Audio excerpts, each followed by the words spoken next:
Bonjour à tous et à toutes. Nous allons, à travers cette vidéo, proposer un corrigé de l'épreuve du premier groupe, baccalauréat terminal S2. Nous allons corriger le problème.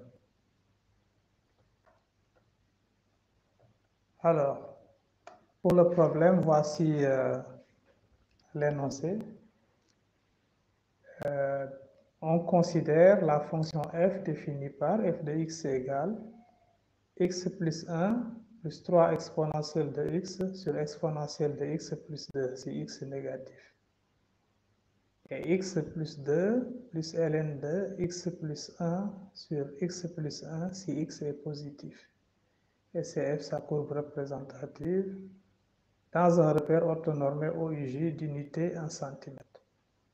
Établir que f est défini sur R, c'est la première question. Deuxième question, étudier la continuité de f en 0, petit a, petit b, pour x négatif, démontrer que f de x moins 2 sur x moins 1 est égal à 1 plus 2 facteur de exponentielle de x moins 1 sur x que multiplie 1 sur exponentielle de x plus 2. En déduire que la limite quand x tend vers 0 en restant inférieur à 0 de f de x moins f de 0 sur x moins 0. Donc, en déduire cette limite. Petit c, conclure sur la dérivabilité de f en 0 et interpréter graphiquement les résultats. Donc, nous allons répondre à ces questions avant de continuer.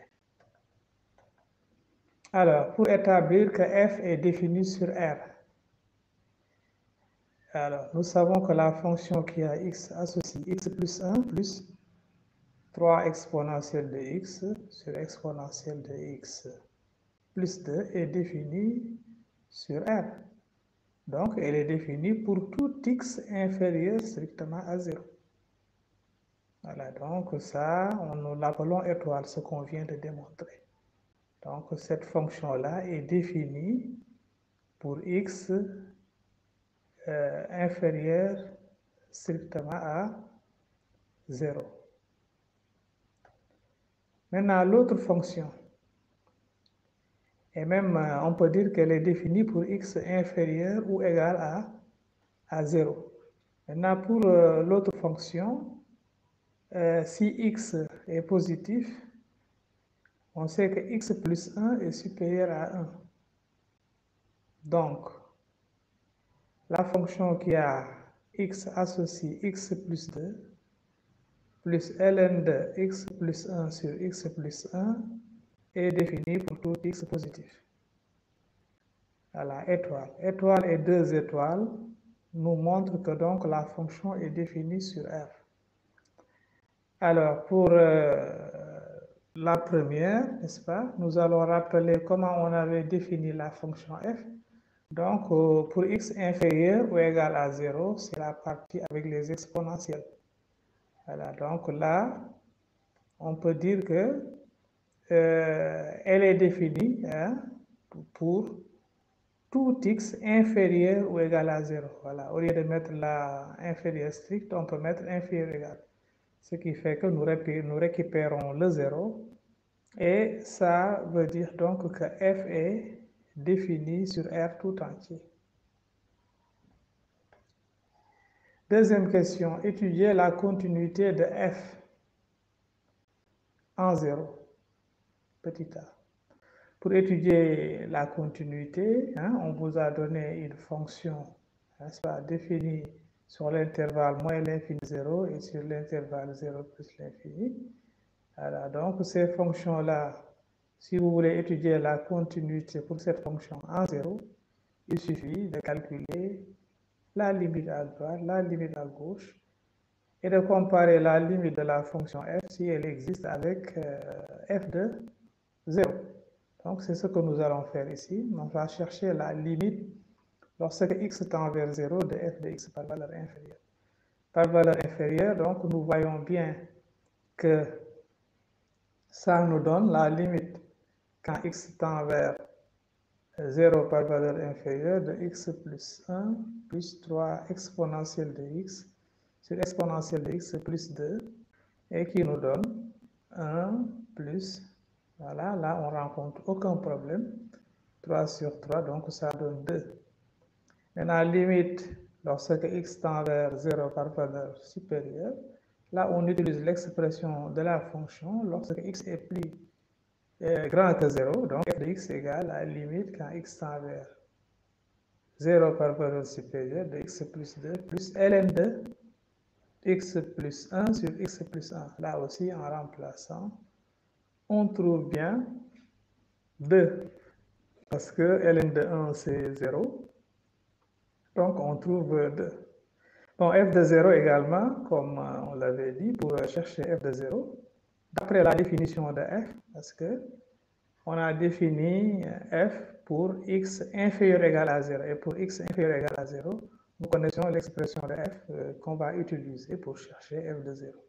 Et ça va nous donner 0 plus 1, on remplace x par 0, plus 3 exponentielle de 0 sur exponentielle de 0 plus 2, ce qui nous donne 1 plus 3 sur 3 égale 2. Ainsi, la limite quand x tend vers 0, n'est-ce pas, est égale à 2, parce qu'on a vu que la limite à droite est égale à la limite à gauche. Donc, f admet bien une limite en 0 qui est égale à 2. Et cette limite en 0 est égale à f de 0, donc f est continu en 0.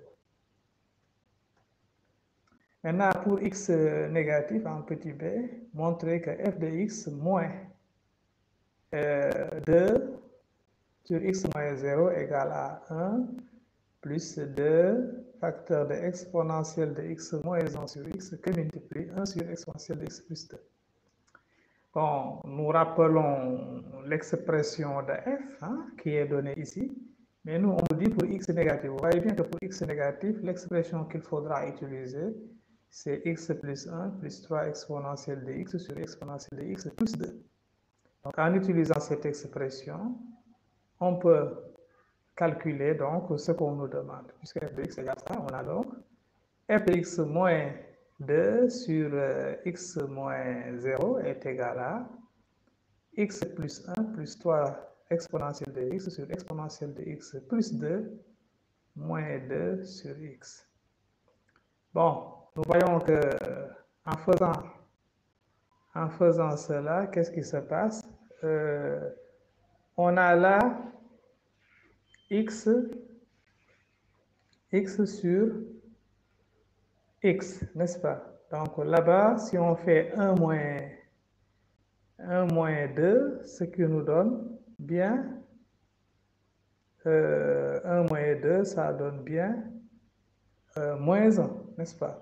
Donc le x sur x qui est là, plus 3 exponentielle de x sur exponentielle de x plus 2 moins 1. Maintenant, on réduit en dénominateur. Donc, ça va nous donner moins exponentielle de x moins 2 sur x plus 2, le tout divisé par x. Ce qui nous donne 1 plus, voilà, là, on utilise les propriétés sur les fractions et ça nous donne de toute façon 3 exponentielles de x moins exponentielle de x, ça donne 2 exponentielle de x moins 2 sur le x là, multiplier le dénominateur là-bas, ça donne donc x facteur de exponentielle de x plus 2. Ce qui nous donne finalement 1 plus, voilà, là on peut mettre 2 en facteur, donc 2 facteurs de exponentielle de x moins 1 sur x, voilà, tu multiplies plus loin le reste, c'est-à-dire 1 sur exponentielle de x plus 2. Voilà donc ce qui répond à cette question. Maintenant, en déduire la limite lorsque x tend vers 0 en restant inférieur strictement à 0 de f de x moins f de 0 sur x moins 0. Pour cette déduction de cette limite, donc c'est égal à la limite de f de x. F de 0, on avait vu que c'est 2 sur x moins 2. Et là, après la question précédente, on sait que c'est la limite quand x tend vers 0 par valeur inférieure de 1 plus 2 facteur de exponentielle de x moins 1 sur x que multiplie 1 sur exponentielle de x plus 2. Mais or, on a une limite usuelle. Donc, parce que la limite de exponentielle de x moins 1 sur x est égale à 1. Donc, ça, c'est une limite usuelle terminale. En réalité, c'est le nombre dérivé de la fonction exponentielle en 0. Donc, ça donne bien 1. D'où la limite quand x tend vers 0 par valeur inférieure de f de x moins f de 0 sur x moins 0 est égale à 1 plus 2 facteurs de 1 tiers, ce qui nous donne 1 plus 2 tiers qui donne 5 tiers. Bon, conclure donc sur la dérivabilité de f en 0 et interpréter graphiquement les résultats. Nous venons de chercher donc que f est dérivable à gauche, n'est-ce pas? Et le nombre dérivé trouvé à gauche est égal à 5 tiers. Maintenant, nous allons voir le nombre dérivé à droite. Donc, à droite, nous rappelons la fonction. Donc, pour chercher ça, donc, on va chercher la limite lorsque x tend vers 0 par valeur supérieure de f de x moins f de 0 sur x. Ce qui nous donne limite lorsque x tend vers 0 et on utilise, puisque f est supérieur à x est supérieur à 0, on utilise l'expression qui est là, c'est-à-dire x plus 2 plus ln de x plus 1 sur x plus 1 moins 2 sur x. Ce qui nous donne la limite quand x tend vers 0 par valeur supérieure de 1 plus 1 sur x plus 1 facteur de ln de x plus 1 sur x. Alors, ceci est égal à 2, car là, on obtient également une limite usuelle, la limite lorsque x tend vers 0 de ln de x plus 1 sur x, qui est bien égal à 1. Parce que ce n'est rien d'autre que le nombre dérivé de la fonction qui a x associé ln de x plus 1 à 0. Ainsi, qu'est-ce que nous obtenons? Que la f' gauche de 0 égale à 5 tiers et f' droite de 0 égale 2. Donc, puisque f' droite est différent de f' gauche, donc les nombres dérivés sont différents, on en déduit que f est non dérivable en 0. Et l'interprétation graphique, c'est que, comme les nombres dérivés ne sont pas les mêmes, alors la courbe admet des demi-tangentes, n'est-ce pas? Le coefficient directeur, par exemple à gauche, le coefficient directeur sera 5 tiers et à droite, le coefficient directeur sera 2. Donc, ces deux demi-tangentes vont former en ce point un angle. C'est pourquoi on dit que CF admet un point anguleux au point d'abscisse 0. Alors, troisième question, en utilisant les variations de la fonction h définie par h de x égale ln de x moins x, montrer que ln de x est inférieur strictement à x pour x strictement supérieur à 0. En déduire que ln de x plus 1 est inférieur strictement à x plus 1 au carré pour x supérieur strictement à 0. Et petit b, calculer f' de x pour x positif et utiliser 3a pour déterminer son signe. Petit c, calculer f' de x pour x inférieur à 0 et donner son signe. Voilà, donc nous allons répondre question par question à cela. D'abord, pour le petit a, les variations de h. Voyez que quel que soit x strictement positif, hein, puisque h c'est polynôme plus fonction ln de x, hein, donc c'est dérivable sur, pour x strictement positif. Et on dérive h' de x et donne 1 sur x moins 1. Ce qui nous donne 1 moins x sur x. Donc, f' de x est du signe de 1 moins x, puisque le x est déjà strictement positif. Et 1 moins x, si nous faisons ce tableau-là, est positif entre 0 et 1 et négatif de 1 à plus l'infini. Ce qui fait que la fonction h est croissante sur 0,1 et décroissante sur 1 plus l'infini. Maintenant, h de 1, comme h de 1 égale à moins 1, qui est négatif, donc ça suffit pour dire que donc, le tableau montre que quel que soit x plus grand que 0, h de x est inférieur ou égal à moins 1. Donc, quel que soit x positif, h de x est négatif, puisque c'est déjà inférieur à moins 1, donc c'est strictement négatif d'ailleurs. Par conséquent, puisque h de x c'est ln de x moins x, on a déduit que ln de x moins x est strictement négatif. D'où ln de x inférieur strictement à x en transposant pour x supérieur strictement à 0. Ce qui répond à la question. Déduction. Maintenant, quel que soit x supérieur à 0, on vient de montrer que ln de x est inférieur strictement à x. Donc, pour x positif, nous pouvons ajouter nous pouvons dire donc que pour x positif, en ajoutant partout 1, x plus 1 est plus grand que 1, qui est strictement supérieur à 0, n'est-ce pas? Bien, donc, nous pouvons appliquer ce qu'on avait vu à x plus 1. Et ça donne donc ln de x plus 1 inférieur strictement à x plus 1, puisque x plus 1 est strictement positif. Donc, il va jouer le rôle de x. Donc, il répond à cette question. Donc, de plus, on a x plus 1 au carré moins x plus 1.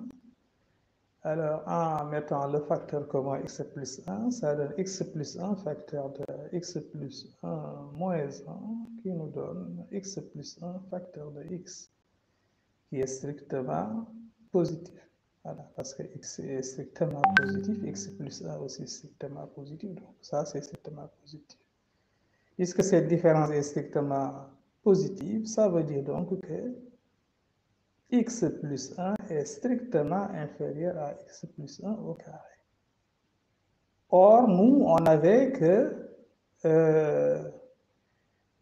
ln de x plus 1 est inférieur à x plus 1.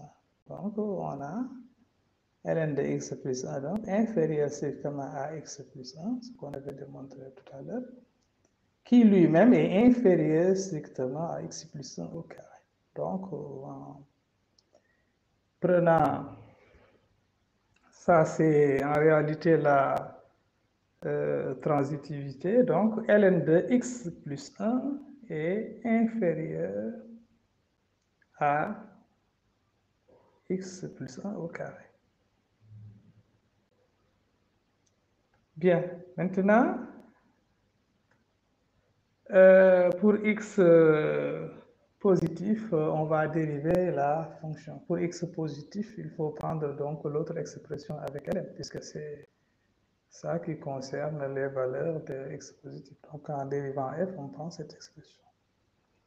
F' de x, donc la dérivée de x plus 2 donne 1, donc c'est 1. Et l'autre, comme c'est un quotient, ça se dérive en utilisant la formule u'v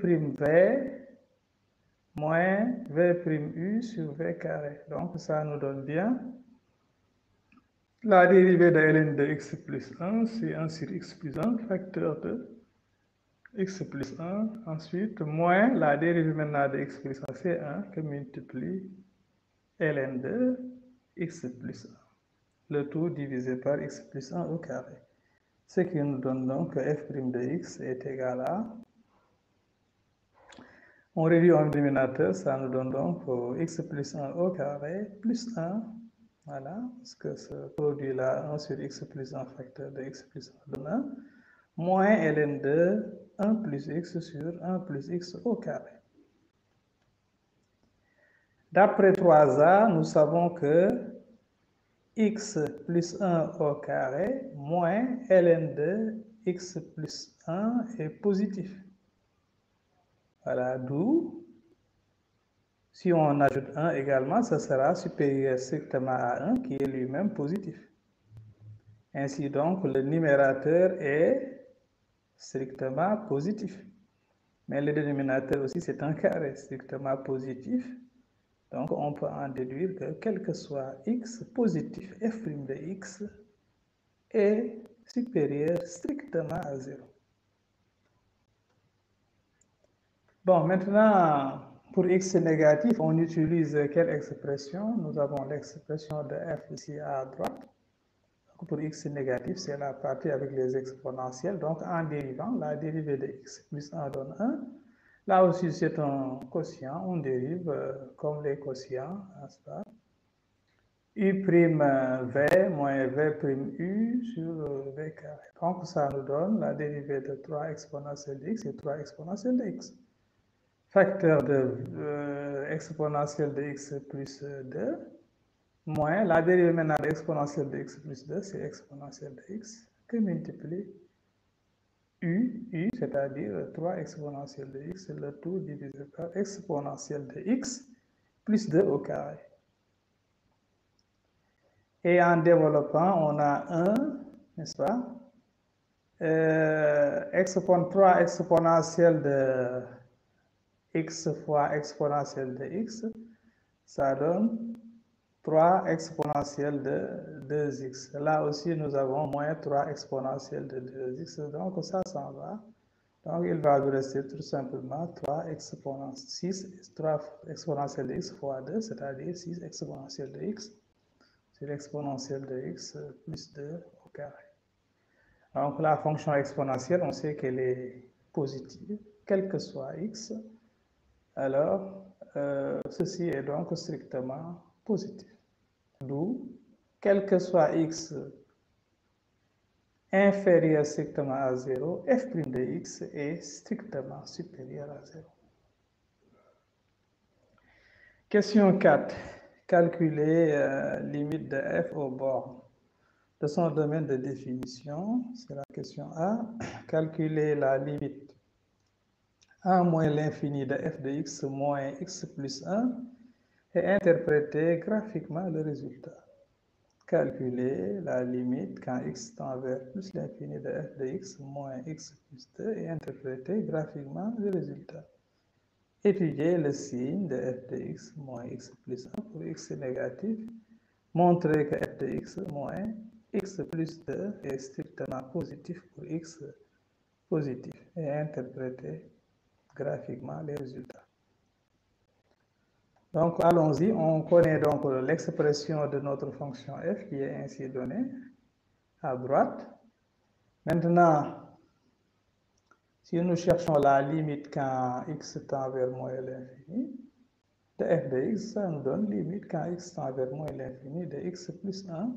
Voilà, parce qu'en moins l'infini, ça veut dire que x est négatif, donc il faut prendre la partie des x négatifs, c'est-à-dire la première partie de l'expression, qui est là, x plus 1 plus 3 exponentielle de x sur exponentielle de x plus 2.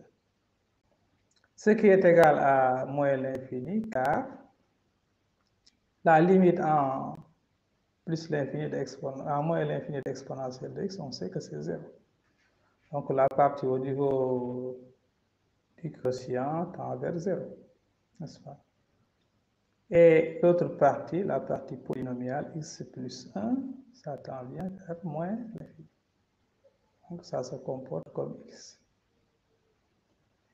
Ainsi donc, la limite donne moins l'infini.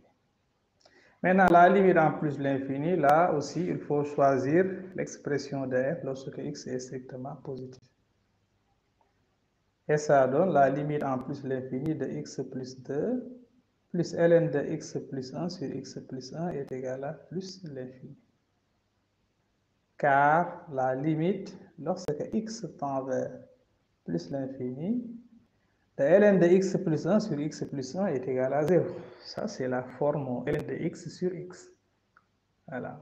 Pour faire un changement de variable, grand x égale x plus 1, on va voir que ça tend vers 0. Maintenant, il va rester la partie polynomiale x plus 2 qui tend vers plus l'infini, lorsque x tend vers plus l'infini.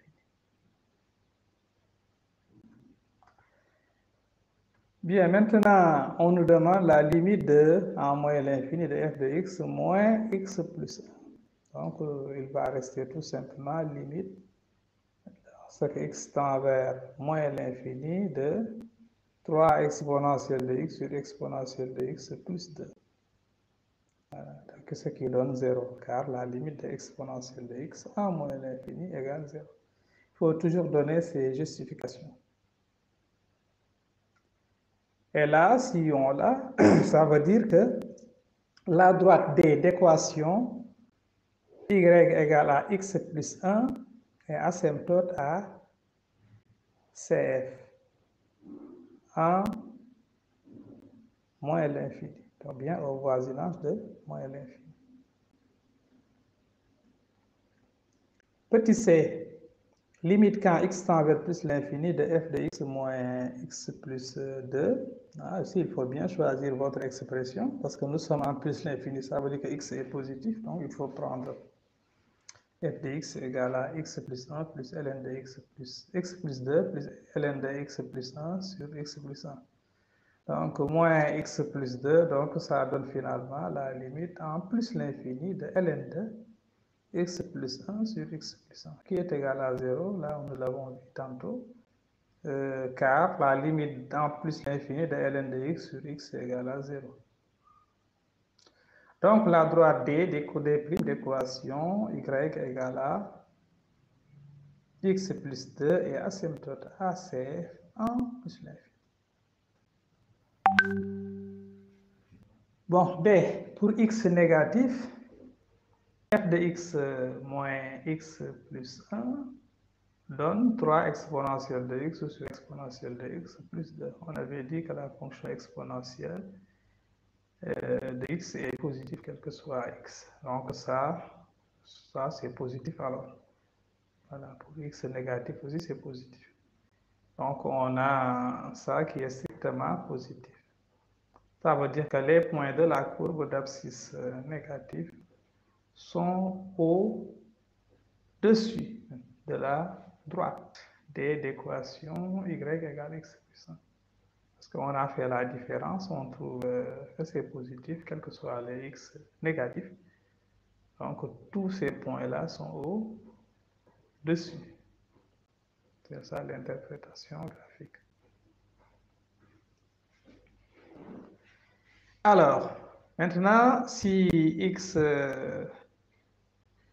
est positif également, f de x moins x plus 2 donne ln de x plus 1 sur x plus 1. Voilà. Bien, maintenant, puisque x est positif, x plus 1 est supérieur à 1. Donc, ln de x plus 1 est supérieur à ln de 1. Parce que la fonction ln est croissante. Donc, ln de x plus 1 est strictement positif. Puisque c'est strictement supérieur à 1. À ln de 1 est égal à 0. Ainsi donc, ln de x plus 1 sur x plus 1 est strictement positif. Donc, f de x moins x plus 2 strictement positif. Donc là aussi, les points d'abscisse positive sont au-dessus de la droite d'équation y égale x plus 1. Donc la courbe est au-dessus de son asymptote au voisinage de plus l'infini.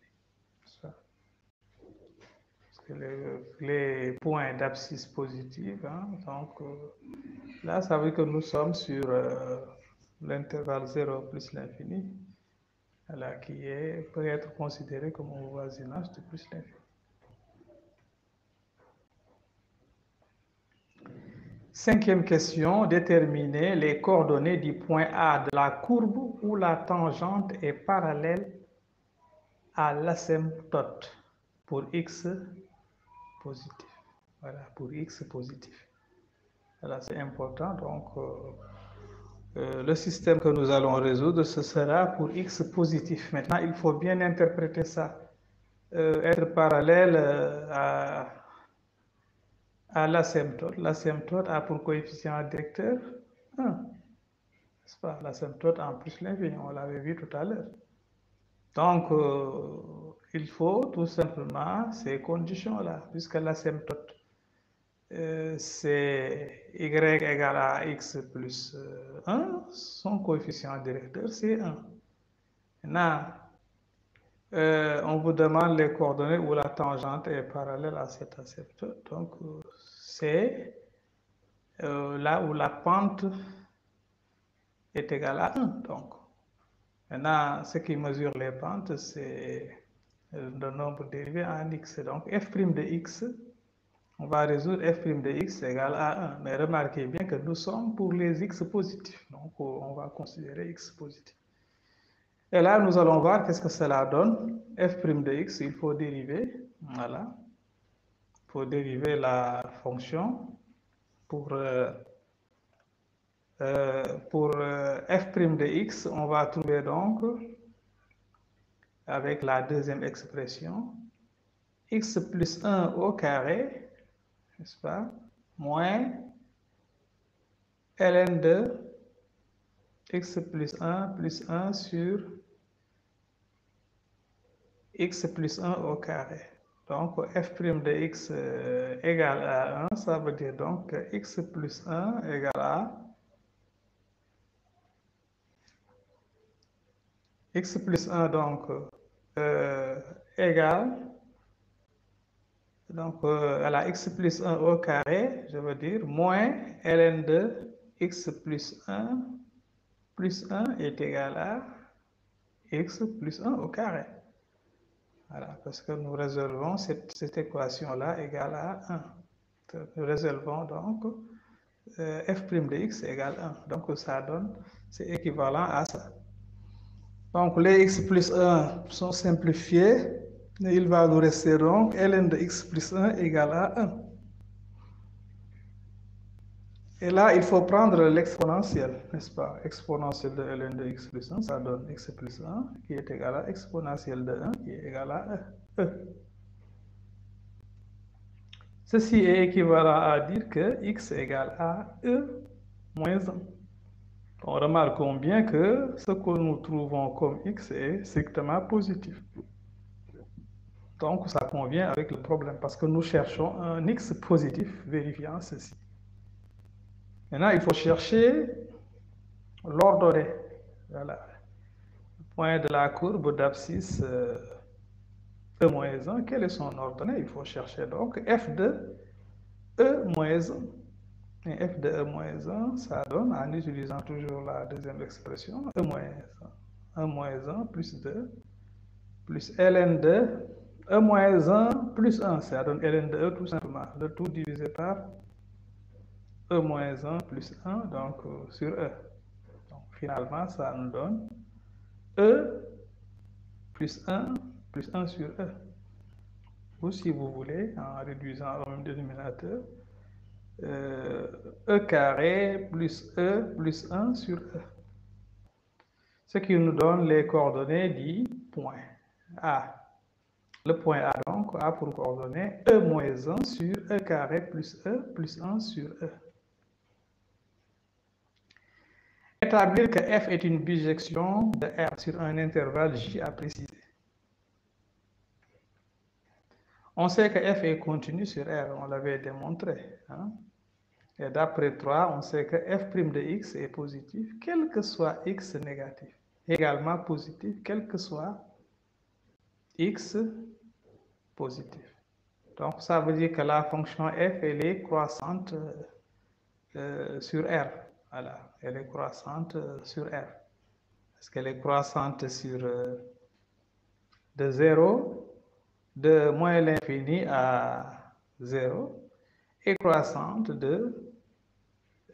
sur l'intervalle 0 plus l'infini. Et comme elle est continue, donc on en déduit que f est strictement croissante sur R. Et puisqu'elle est continue et strictement croissante sur R, elle est bijective de R sur un intervalle J. Or, on avait calculé la limite de f de x lorsque x tend vers moins l'infini, on avait trouvé moins l'infini. Et la limite de f de x en plus l'infini, on avait trouvé plus l'infini, d'où J égale R. Alors, pour la courbe, voilà, donc les courbes qui sont données, n'est-ce pas? Parce qu'on connaît beaucoup de choses sur la fonction. On trace voilà, les asymptotes, n'est-ce pas, les demi-tangentes. Voilà, tout ça on trace. Et puis, nous savons que pour chercher la courbe f-1, il suffit de faire une symétrie orthogonale. C'est l'image donc de la courbe CF, n'est-ce pas, par rapport à une symétrie orthogonale dont l'axe est la première bisectrice. Donc, ce qui nous donne ces courbes que vous voyez ici. Voilà, je rappelle que pour tracer ces courbes, n'est-ce pas, il faut tracer aussi les symétriques des asymptotes, n'est-ce pas, etc. Voilà, pour avoir une courbe précise. Et aussi les demi-tangentes. Tout ça par symétrie par rapport à la droite d'équation y égale x, qui est la première bisectrice. Maintenant, on demande de calculer cette intégrale-là, intégrale de moins ln de 3 à 0 de f de x moins x plus 1 dx. Alors, pour cette intégrale-là, on sait que f de x est égal à ça, n'est-ce pas? Là, depuis le début, on sait avec cette définition. Mais si nous sommes sur l'intervalle moins ln de 3, 0, ça veut dire que le x est inférieur ou égal à 0. Par conséquent, on utilise la première expression. Donc, ce qui nous donne l'intégrale de ça, il faut remplacer donc f de x par x plus 1 plus 3 exponentielle de x sur exponentielle de x plus 2 moins ça. Donc, ça donne finalement intégrale de moins ln de 3 à 0 de 3 exponentielle de x sur exponentielle de x plus 2 dx. Ce qui nous donne 3 ln de exponentielle de là, parce qu'une primitive de ça c'est de la forme u' sur u, hein, parce que le 3 là peut sortir après la linéarité de l'intégrale. Si ça sort, il va nous rester, donc on aura 3 intégrale de moins ln de 3 à 0 de exponentielle de x sur exponentielle de x plus 2 dx. Mais comme la dérivée de exponentielle de x plus 2 c'est exponentielle de x, donc en réalité c'est donc 3, donc une primitive de ça, c'est ln de exponentielle de x plus 2, ce qui est positif, donc on n'a pas besoin de mettre des valeurs absolues. À prendre entre moins ln de 3 et ln de 3, et 0, je veux dire, excusez-moi. Donc ça donne en 0, on remplace, donc on a 3 ln de 3 moins 3 ln de bon, on va voir moins ln de racine de 3, on va l'écrire sous la forme ln de 1 tiers. Voilà, pour simplifier les calculs, plus 2. Et là, ça va donner 3 ln de 3 moins 3 ln de... Bon, la exponentielle de ln de 1 tiers, c'est 1 tiers. On a plus 2. Ce qui nous donne 3 ln de 3 moins 3 ln de, là on réduit en dénominateur, 3 fois 2, 6 plus 1, 7, donc ln de 7 tiers. 3 ln de 7 tiers. En factorisant ou bien en mettant 3 en facteur, on va avoir ln de 3 moins ln de 7 tiers. Donc ce qui nous donne ln de 3 sur 7 tiers. Et tout calcul fait. La propriété sur les fractions, donc ça donne 3 ln de 9 septième. Bien, maintenant, pour donner une interprétation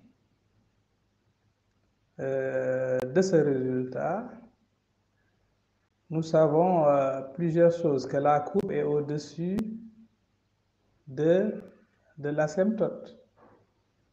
La courbe est au-dessus de l'asymptote d'équation y égale à x plus 1. N'est-ce pas? Donc, finalement, ça représente l'aire. Le résultat précédent est l'aire en unité d'aire du domaine plan délimité par, voilà, parce qu'on avait dit f de x moins x plus 2, donc délimité par la courbe, et la droite d'équation y égale x plus 1, et les droites d'équation x égale moins ln de 3 et x égale 0. Voilà, donc c'est ça l'interprétation de cette intégrale-là. Ça calcule donc l'aire. Voilà, donc merci de votre attention et à la prochaine pour voilà, d'autres vidéos sur les corrigés des autres sujets. Merci.